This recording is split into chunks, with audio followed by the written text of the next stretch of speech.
ఒక విద్యావేత్త పట్టభద్రులకు సంబంధించిన సమస్యలపైన ఆయనకు అవగాహన ఉంటుందని నమ్ముతారా మీరు? అవును ఉంటుందండి. ఏ రకంగా ఉంటుంది?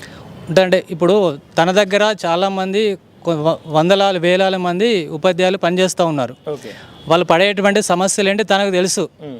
కాబట్టి ఈ సమస్యలు అనేటువంటి ఏవైతున్నాయో తన దగ్గర పదవి ఉన్నట్టయితే ఆ సమస్యలు పరిష్కరించే ముందడుగు వేస్తాడని నా యొక్క నమ్మకం.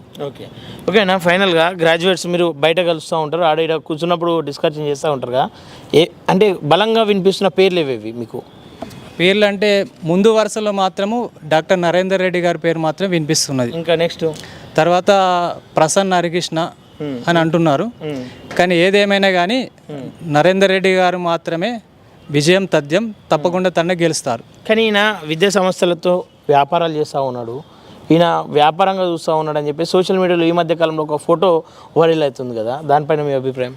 సమాజంలో మంచివారు ఉంటారు, చెడువారు ఉంటారు. ఓకే. కాబట్టి ఇక్కడ మనం ఎంత మంచి చేయాలనుకున్నా కొంతమంది మనల్ని విమర్శించేటువంటి వాళ్ళు ఉంటారు. కాబట్టి వాళ్ళన్ని మాటలు పట్టించుకోవద్దు. కాబట్టి ఇది సమాజ సేవ దృష్టిలో పెట్టుకొని తను ఈ ఒక అడుగు అనేటువంటిది ఈ రాజకీయం వైపు వేయడం జరిగిందని ఒక అభిప్రాయం.